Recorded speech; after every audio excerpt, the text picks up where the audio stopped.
नमो बुद्धाय। जय भीम साथियों। सोचिए, जब देश के मुख्य न्यायाधीश की मां कमललताई गवई खुद कहती हैं हिंदू त्योहार समाज की चेतना को नुकसान पहुंचाते हैं और उसी दिन आरएसएस के मंच पर जाने का न्योता ठुकरा देती हैं, तो यह सिर्फ एक व्यक्तिगत फैसला नहीं है। यह एक सांस्कृतिक और वैचारिक टकराव की शुरुआत है, जहां दलित चेतना सीधे मनुवाद और हिंदू राष्ट्रवाद के सामने खड़ी होती है। आरएसएस अपनी 100 साल की ताकत दिखा रहा है, लाखों हिंदू सम्मेलन आयोजित कर रहा है, और उसी समय कमललताई गवई कह रही हैं, मैं दीक्षा भूमि जाऊंगी और आम्बेडकर की 22 शपथें दोहराऊंगी। ये वही जगह है जहां 1956 में डॉ. भीमराव आम्बेडकर ने लाखों अनुयायियों के साथ बौद्ध धर्म अपनाया था। यह सिर्फ स्थल नहीं, यह विद्रोह और समानता का प्रतीक है।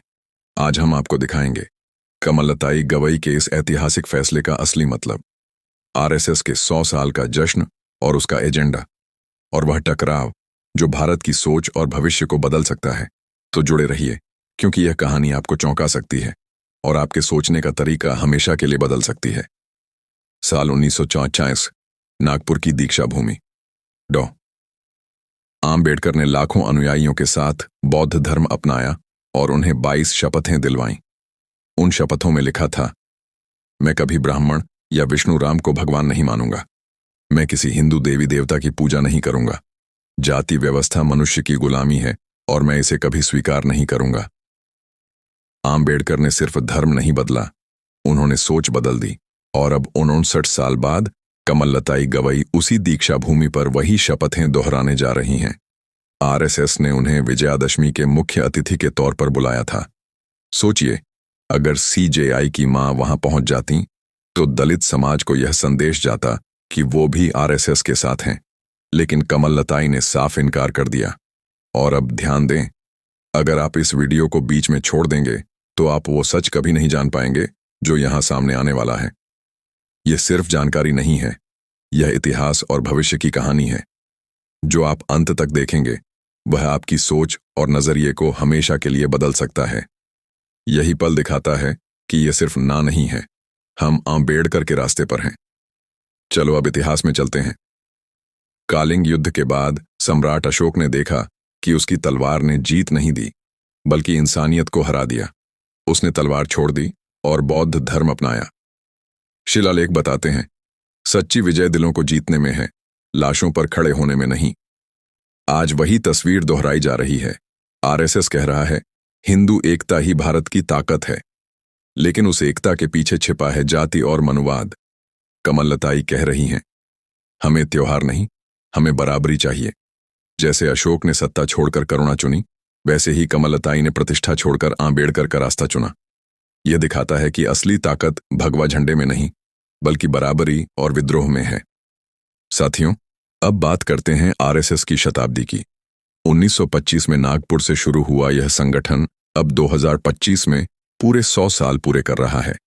शताब्दी का मतलब सिर्फ जश्न नहीं है, यह एक सांस्कृतिक और राजनीतिक ताकत दिखाने का संदेश है। आरएसएस ने पूरे देश में लाखों सम्मेलन और शाखाएं आयोजित करने का प्लान बनाया है। लोग कहते हैं यह एकता का जश्न है, लेकिन सच क्या है?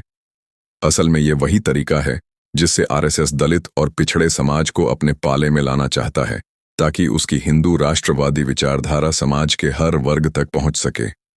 यहीं पर कमललताई गवई की भूमिका महत्वपूर्ण बन जाती है।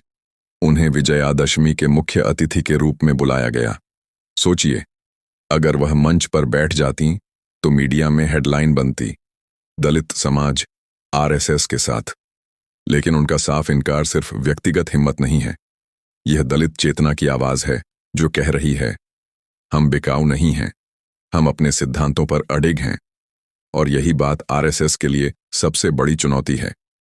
वे लाखों हिंदू सम्मेलन आयोजित कर सकते हैं, भगवा झंडे लगा सकते हैं, लेकिन दलित समाज की चेतना आम्बेडकर के रास्ते पर अडिग है। जातिवाद और मनुवाद की नींव पर खड़ी उनकी एकता वहां तक नहीं पहुंच सकती। साथियों, यह सिर्फ सतही टकराव नहीं है, यह दिखाता है कि आधुनिक भारत में दो विचारधाराएं आमने सामने हैं। एक तरफ आरएसएस और हिंदू राष्ट्रवाद, जो पुरानी जाति व्यवस्था और मनुवाद की जड़ को बचाए रखना चाहता है। दूसरी तरफ दलित चेतना और आम्बेडकरवाद, जो बराबरी, इंसानियत और सामाजिक न्याय का रास्ता अपनाता है। यदि हम गहराई से देखें तो आरएसएस की ताकत सिर्फ बाहरी प्रतीकों में नहीं है। यह समाज के भीतर छुपी जातिवादी मानसिकता पर भी निर्भर करती है। मंदिर, स्कूल और गांव के नियम, जहां दलितों को नीचा देखा जाता है, वही उनकी असली ताकत है। लेकिन कमललताई गवई का कदम यह दिखाता है कि दलित समाज अब मानसिक गुलामी को नहीं मानता। यही कारण है कि यह निर्णय ऐतिहासिक बन गया है। सिर्फ एक मां की हिम्मत नहीं, बल्कि यह संपूर्ण दलित समाज की चेतना की जीत है। यह साबित करता है कि सत्ता और मंचों की चमक से अधिक ताकत सिद्धांत, समानता और सच की आवाज में है। साथियों, अब सवाल यही है, क्या आरएसएस अपनी शताब्दी की चमक से समाज को प्रभावित कर पाएगा, या दलित चेतना, आम्बेडकरवाद और सच की ताकत उसे चुनौती देती रहेगी? यही टकराव इस समय भारत के सामाजिक और राजनीतिक भविष्य की दिशा तय करेगा। और यही वह कारण है कि हम इसे जानना और समझना जरूरी मानते हैं, क्योंकि इतिहास बार बार दोहराता है, जब दलित चेतना जागती है तो पुरानी ताकतें हिल जाती हैं। साथियों, अब हम उस पल पर पहुंच चुके हैं जहां सारी कहानी एक साथ बोलती है। यह सिर्फ कमललताई गवई का निर्णय नहीं है, यह पूरा दलित समाज और उसकी चेतना है जो अपने सिद्धांतों पर अडिग है।